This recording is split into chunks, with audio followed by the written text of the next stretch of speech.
Chapter 7 Fuchi Shrine Talks Guileful Tales of Banyu Pass. San Lung glanced at him and flashed a smile. I'm gonna head out for a bit.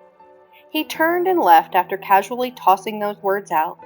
Shailian should have chased after him to ask, but he had a strange feeling that since San Lung had said he would leave for a bit, then for sure he wouldn't be gone for too long, and he would definitely return. Thus, Shailian went back inside the shrine. Shailian started rummaging through the junk he'd collected the night before when walking the streets, and dug out a wok with his left hand and a butcher knife with his right. He eyed the vegetables on the altar and stood up. After about one incense time, there was the sound of footfalls approaching the shrine, as expected. One could imagine from those unhurried footsteps that it was a particular young man, strolling leisurely. The two items in Shailian's hands had now transformed into 2 plates of food. He looked over them and heaved a long sigh, unable to bear the sight of such a tragedy. He set the plates down and went outside for a look. Sure enough, he saw San Lung again.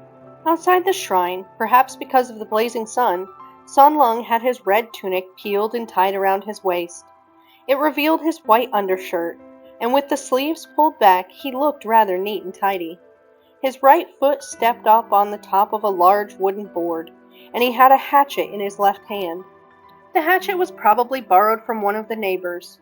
It looked blunt and heavy, but he wielded it as easily as if it were a very sharp blade. San Lung nonchalantly hacked at the board, shaving off wood like dough. He peered from the corner of his eyes and saw Shailian come out.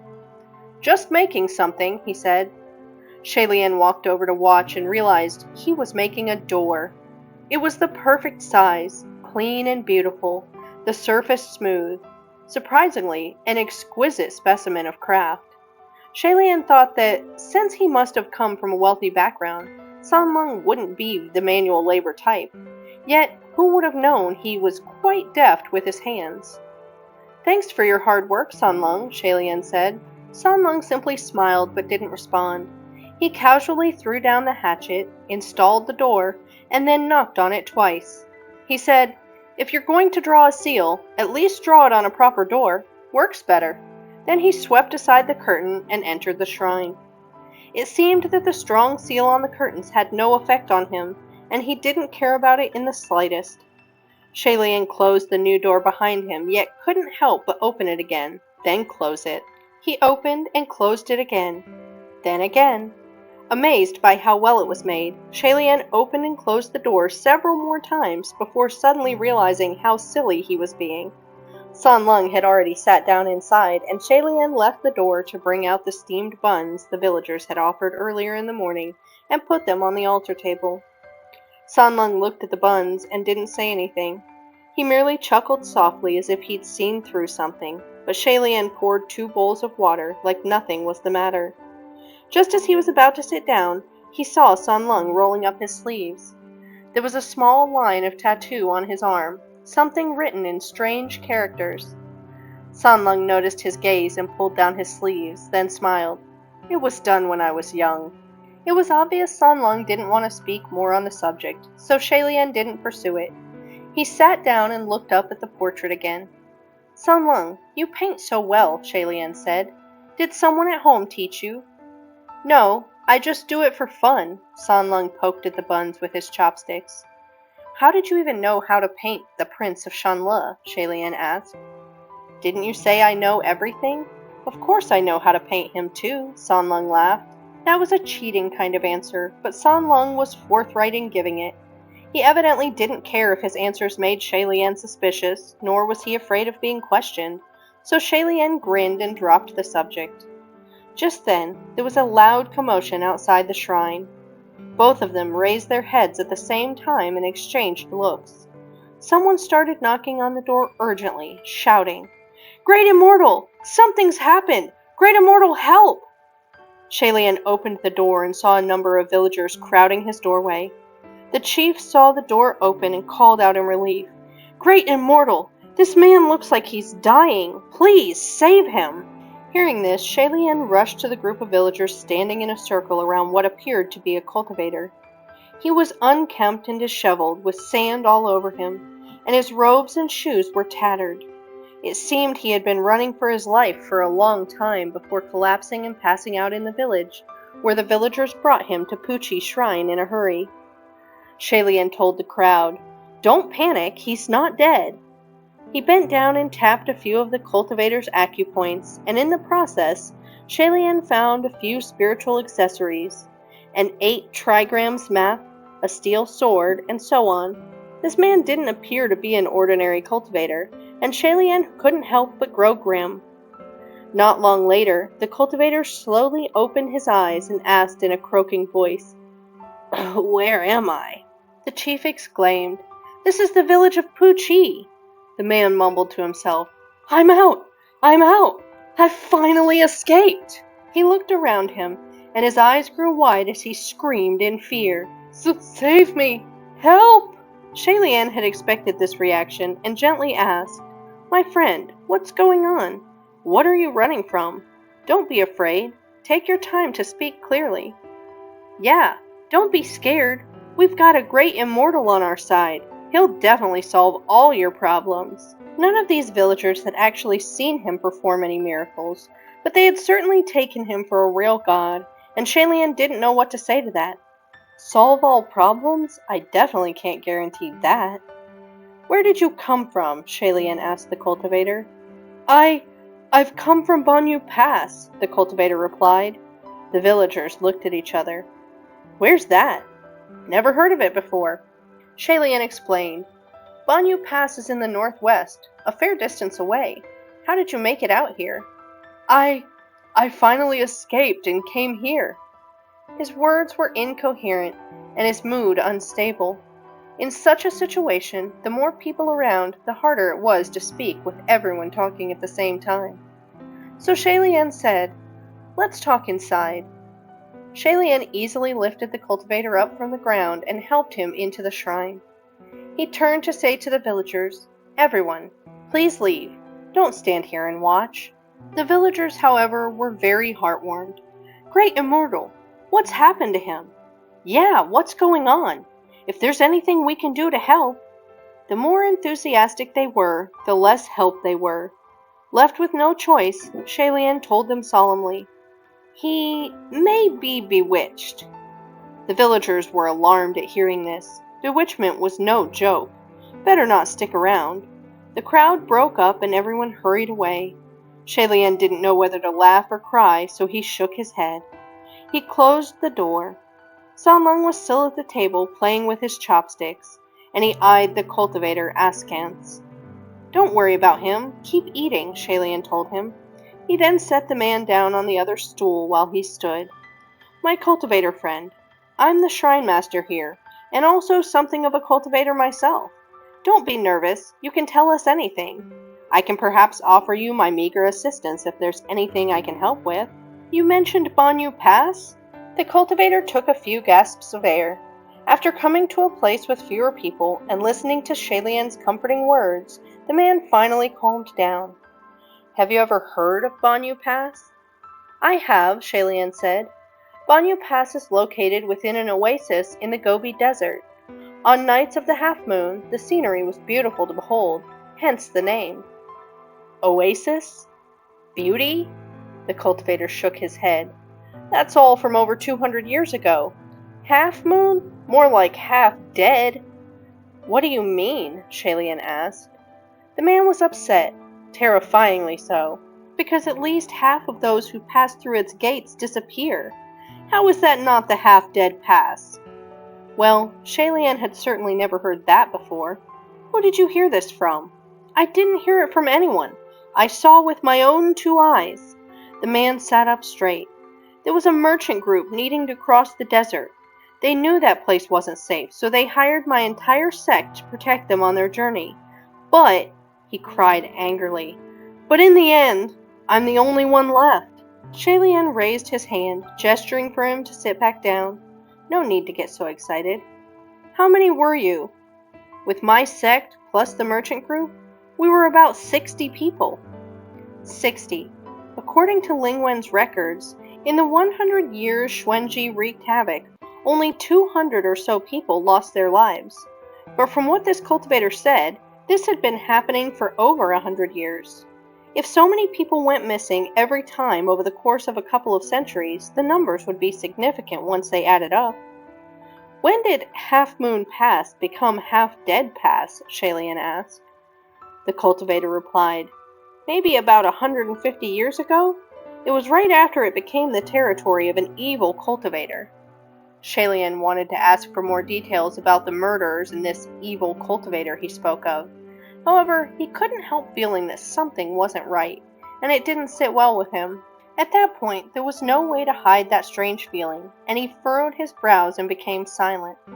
Suddenly, San Lung spoke up. You've run all this way from Banyu Pass. Yeah, barely survived, the cultivator sighed. Really? San Lung stopped talking, but Shalian already understood what was amiss. He turned around and said warmly, You must be thirsty, having run all this way. The man paused, but Shalian had already placed a bowl of water in front of him. Here's some water, my cultivator friend. Have a drink. Hesitation flashed across the man's face at the sight of the water. Shalian stood next to him, hands crossed in his sleeves, waiting patiently. This man had traveled far from the northeast, and was running for his life no less. He should be starving and parched. From the looks of him, he didn't look like he ate or drank anything the entire way. Yet, when he woke, all he did was talk and never once asked for a single drop of water or a bite to eat. He had no visible cravings when faced with the food and water on the altar after entering the shrine. Heck, he didn't even spare any of it a look. Truly, it was entirely unlike the living. Under Shalian and San Lung's gaze, the cultivator held the water bowl up to his lips and bent over to slowly gulp the water down. He did not look as if he was satisfying his thirst. Instead, he looked cautious and guarded. As he drank, Shalian could hear sloshing sounds, as if water was being poured into an empty bottle. At that moment, Shalian knew what he was. He seized the man's arm. You don't have to drink any more. The cultivator's hand jerked as he looked at Shalian in bewilderment. Drinking wouldn't help anyway, right? Shalian smiled. The man's face instantly changed upon hearing this. He unsheathed his steel sword with his other hand and swung it towards Shalian. Without changing his stance, Shalian raised his hand and easily flicked the sword aside with a loud clang. Seeing that Shalian was still tightly gripping his hand, the cultivator gritted his teeth and pulled with force. Shalian felt the arm in his grip suddenly go limp like a ball deflating as it slipped away from his palm. The moment the cultivator broke free, he ran toward the door, but Shalian wasn't concerned. In this undisturbed space, without people around, Roya could drag him back immediately, even if he fled a good 30 meters away. But just as he raised his other hand, a sharp blast of air whipped by. It was as if someone shot an arrow from behind him. It pierced the man through his stomach and nailed him to the door. Shalian looked closer, and it turned out to be a chopstick. He looked back and saw San Lung, unruffled, stand up from the altar and walk past him to pull out the chopstick. San Lung waved the chopstick at Shalian. This got dirty. I'll throw it out later. Even with such a serious wound, the cultivator did not groan in pain. He simply silently slithered down from the door. Fluid flowed from his abdomen. It wasn't blood, but rather the water he just drank. Shalian and San Lung knelt next to the body, and Shalian felt around the wound, which seemed like a pricked hole in a blow-up balloon. Cold air was leaking out of it, and the cultivator's corpse gradually changed. It was clearly a buff man earlier, but now he'd shrunk a size down, and his face and limbs shriveled as he continued to shrink. He looked more like a little old man now. It's an empty shell, Shalian noted. Some nefarious beings, if they could not transform into a perfect human shape, would create these empty shells. They would use realistic components to meticulously fabricate a fake skin bag. These skin bags often used real, living humans as references. Sometimes they would even use human skin directly to make the skin bags. Naturally, that way their palm prints, fingerprints, and hair would all be flawless. And if the ghosts themselves did not wear these skins, there wouldn't be any evil aura stuck to them, so they would not be subdued by evil repelling spells and talismans. That was why the seal on the door did not block the cultivator from coming inside. However, these kinds of empty shells could easily be seen through. After all, they were hollow on the inside. If there was no one wearing the skin, it could only follow the instructions of the manipulator like a puppet. The instructions couldn't be overly complicated either. They had to be simple, repetitive, and set up beforehand. Therefore, the expressions and behavior of these skin bags were lifeless and sluggish, unlike real humans. For example, they could only repeat certain phrases, do certain repetitive things, or finish certain thoughts. If one asked too many questions, they wouldn't be able to answer and would end up exposing themselves. Of course, Shalian had more practical ways of exposing these skin bags. Just let them drink some water or eat something. After all, skin bags were hollow, without any organs. If they ate or drank, it would be like throwing something or pouring water into an empty can. The echo could be clearly heard, and it was a sound very different from that of a human consuming food and water.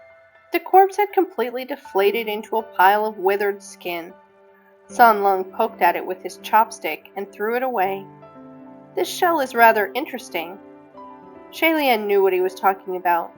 This cultivator's expressions and movements were more than realistic. He had conversed with them animatedly, gestured wildly, and responded emotionally, very much like a real person.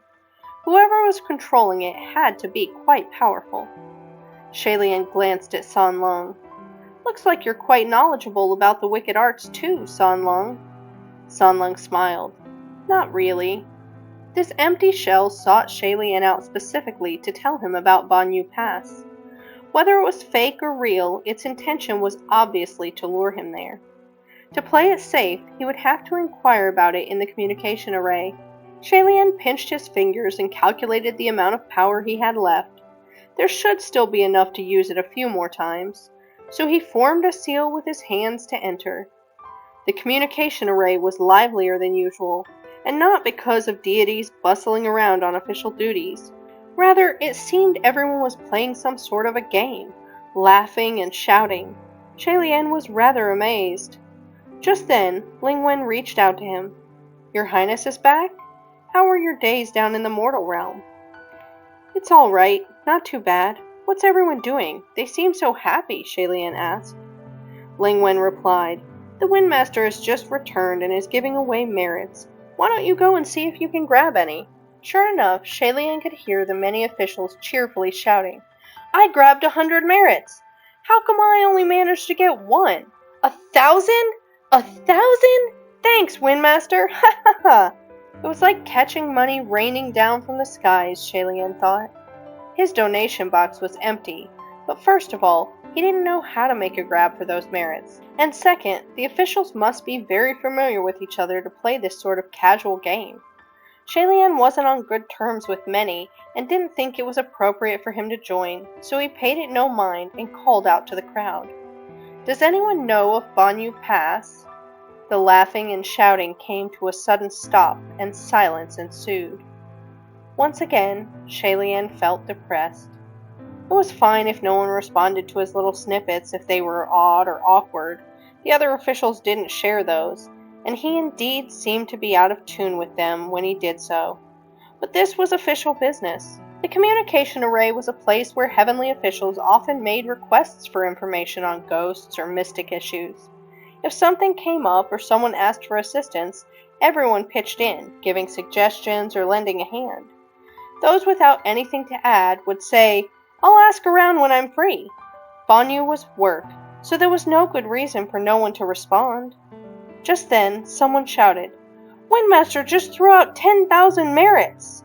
The communication array came alive again, and the officials went away to grab for more merits, thoroughly ignoring Shalian. That made him realize there was probably more to this than there appeared, and he probably wouldn't get his answers within the array. This Windmaster was certainly quite affluent, Shalian thought, giving away tens of thousands of merits like that. So amazing. He was about to exit the communication array when Ling Wen called out to him privately. Your Highness, why did you mention Banyu Pass? Ling Wen asked. Shay-Lian recounted his encounter with the skin bag. That empty shell pretended to be a survivor from Banyu Pass, and it has to have a motive. I wasn't sure whether his words were true, so I came in to ask. What's going on with that place? Ling Wen was quiet for a moment before she said gravely, Your Highness, I advise you to stay away from this matter. Shay-Lian had thought she might say something similar. Otherwise, something like this wouldn't have lasted for over 150 years without any questions. And make the entire court go silent just because he asked? Is it true that half the people go missing every time a group traverses Banyu? It was a long time before Ling Wen answered. It's not easy for us to speak on this matter. Shay-Lian heard the deliberation in her words. There might have been something putting her on the spot, so he said, All right, I understand. If it's inconvenient, then we shall not speak of it again, and we have never spoken in private on this subject either. Shay-Lian withdrew his consciousness and left the communication array. He rose to his feet and used the broom to sweep the fake skin to the side. After mulling over Ling Wen's words for a moment, he looked up at San Lung. San Lung, I'm afraid I will be going on a long journey. Ling Wen's attitude was enough to show that this matter implicated a lot of important beings. Since this empty shell came to him on its own, then it must have wanted to lure him there. It was definitely not a good place to be. Yet San Lung said, Sure thing. Guga, bring me along too, if you don't mind. Shay-Lian wondered curiously. It's going to be a long and difficult journey, so why do you want to come? San Lung smiled. Do you want to know about the evil cultivator of Banyu? Shay-Lian paused, then said, You know about that too? San Lung crossed his arms and replied leisurely, Banyu Pass was originally not known as Banyu Pass. Banyu Pass is where the kingdom of Banyu used to be located 200 years ago. He sat up straight, eyes going bright. The evil cultivator of Banyu was... Shay-Lian placed the broom against the wall and was about to sit down to listen when a knock on the door came. It was already evening, and the villagers were hiding in their homes after hearing there was a bewitchment about. So who was knocking? Shay-Lian stood by the door and held his breath briefly. He didn't see the seal reacting. Another knock came. It sounded like there were two people outside. Shay-Lian contemplated for a moment, then opened the door. Sure enough, two young men dressed in black stood at his door. One handsome, one elegant. It was Nan Feng and Fu Yao. You two? Fu Yao rolled his eyes, and Nan Feng blurted, You're going to Banyu Pass, aren't you? Where did you guys hear that? Shay-Lian wondered. Nan Feng said, Some officials were talking about it. I heard that you asked about Banyu Pass in the communication array today. Shay-Lian understood their intentions and crossed his hands in his sleeves. I see. I volunteer, right? Both junior officials' expressions contorted as though they had toothaches. Yes. Shay-Lian couldn't help but smile and said, I get it. But I want you two to understand that should there be any issues or crises en route, you're welcome to run away at any time. Shay-Lian stepped aside to invite them in to discuss the journey in detail. But when the two saw the carefree teen sitting inside, their initially grim faces instantly turned dark. Nan Feng charged in, pushed Shay-Lian behind him, and shouted, Stand back! What's wrong? Shay-Lian asked. San Lung stayed in his seat and shrugged in reply. Then he also asked, What's wrong? Fu Yao furrowed his brows and demanded, Who are you? He's a friend of mine. Do you know each other? Shay-Lian answered instead. San Lung, looking completely innocent, asked, Guga, who are these two? Hearing San Lung call Shay-Lian Guga made Nan Feng's lips twitch and Fu Yao's brows spasm. Shay-Lian raised his hand and said to San Lung, It's nothing, don't worry. But next to him, Nan Feng shouted, Don't speak to him! What? Do you know each other? Shay-Lian asked again. No, Fu Yao said coldly. If you don't, then what are you... Before Shay-Lian could finish, he sensed lights flashing next to him. Casually, he looked back and found that the other two had produced balls of divine energy in their palms at the same time. An ill sense of foreboding came over Shay-Lian, and he grabbed at them in alarm. Stop! Stop! Don't act rashly! The bulbs of divine energy were pulsing, staticky and dangerous, definitely not something a normal person could make. San Lung clapped a couple of times in polite appreciation. Amazing! Absolutely magical! It was truly the most insincere compliment. Shailian finally caught Nanfeng in Fuyao's arms to stop them from firing. Nanfeng turned to him angrily and questioned, Where did you meet him? What's his name? Where does he live? Where is he from? Why is he with you? Shailian answered, We met on the road. His name is San Lung. I don't know anything else, only that he has nowhere to go, so I let him stay. Will you two please stop? You... Nanfeng couldn't speak. It was as if he wanted to scream at Shailian, but forcibly swallowed his words. You let him in despite knowing nothing. What if he has ulterior motives? Shailian wondered why Nanfeng's tone made him sound like his father. Any other heavenly official, or just any person, if they heard someone younger say anything in such a manner, they would have been displeased. But first, Shailian was already used to all kinds of rebukes and taunts, so he felt nothing. And second, he knew that these two meant well and were only saying those things out of worry, so he didn't mind. At that time, San Lung cut in. Guga, are they your servants? Shailian replied gently. The term servants isn't quite right. To be more precise, they're helpers, I guess. San Lung smiled back. Really? The youth stood up, grabbed an item, and threw it at Fu Yao. Then why don't you help out? Fu Yao caught the thing without sparing it a look. Once it was in his hand, and he saw what it was, his temper surged straight to his head. The youth threw him a broom. Fu Yao looked as if he wanted to crush both the broom and the teen into powder, and Shailian hurriedly took the broom from Fu Yao's hands. Calm down, calm down. I only have one broom. Before Shailian could finish his words, he was cut off by a burst of white energy that shot out from Fu Yao's hand as he bellowed, Reveal yourself! San Lung stayed where he was, arms still crossed in a relaxed posture, but he tilted his head just slightly as the beam of energy narrowly missed him and smashed one of the altar's table legs. The table collapsed with a loud crack, and all the plates crashed onto the floor in a heap. Shailian rubbed his temple and thought this had to stop. With a wave of his hand, he released Roya and bound Nanfeng in Fu Yao's arms. Both men struggled, but failed to break free. What are you doing? Nanfeng shouted. Shailian made a gesture for a timeout. We'll talk outside. Outside! He waved his hand and Roya flew out, dragging the two in tow. I'll be right back, Shailian said to San Lung, then closed the door behind him. At the front of the shrine, Shailian called Roya back, took the sign at the entrance, and set it down in front of the two. Read this, then tell me what it says. Fu Yao read aloud. Please kindly donate to the renovation of this broken shrine for accumulation of good merits. He looked up at Shailian. Donations for renovations? You wrote this? You are, at the very least, an ascended heavenly official. How could you write such a thing? Where's your dignity? Shailian nodded. That's right. I wrote it. If you guys keep fighting inside, then I will be asking for donations for construction, not renovation. And then I would have even less dignity. Nanfeng pointed to the shrine. You don't think that boy is at least somewhat odd? Of course I do, Shailian said. You know he's dangerous, but still you keep him by your side? Nanfeng demanded. Seeing they had no intention to donate, Shailian placed the sign back by the door and replied, Nanfeng, that's where you're wrong. There are all kinds of people with various temperaments and mannerisms in the world. Odd doesn't mean dangerous. Look at me.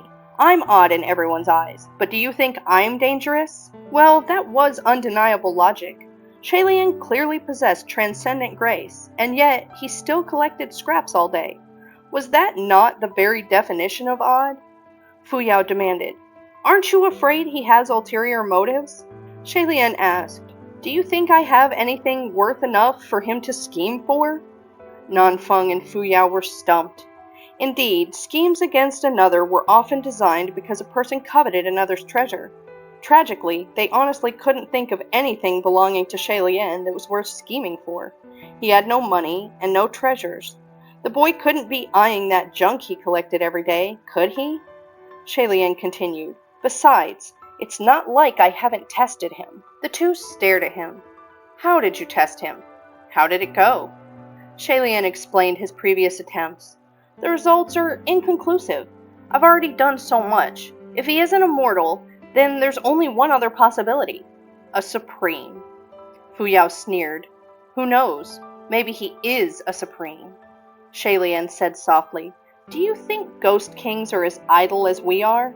Such that they'd come to a small village to collect scraps with me? We aren't idle! Okay. On top of the small hill, outside the shrine, the three heavenly officials could hear that youth moving about easily without worry within, as if he wasn't the least bit concerned about anything. Nanfeng said in a low voice, No, we still have to think of a way to test whether he's a supreme. Shaylien rubbed his forehead. Go ahead and try, but don't go overboard. What if he really does turn out to be a runaway young noble? I get along pretty well with this kid, so be nice. Don't bully him. The don't bully him made Nanfeng screw up his face, and Fu Yao's eyes rolled to the back of his head. Shaylien nagged a bit before reopening the door. San Lung was checking out the broken table leg, and Shaylien cleared his throat to get his attention. Are you all right? I'm all right, San Lung smiled. Just checking to see if we can fix this table leg. Everything just now was a misunderstanding. Please, don't mind them, Shaylien said warmly. Since you say so, I won't mind. Maybe they thought I looked familiar. Fu Yao said frostily. Yeah, quite familiar. Probably why I was mistaken. San Lung laughed. What a coincidence. I think you two look rather familiar too. Although still on high alert, Nanfeng and Fu Yao were no longer reacting violently. Nanfeng said gloomily, Make some room. I'm going to conjure a teleportation array. The teleportation array was a spell that could compress thousands of kilometers into one step. Infinitely convenient. However, each use consumed a considerable amount of spiritual power. Shaylien rolled up the straw bedding mat on the ground and said, Why don't you draw it here?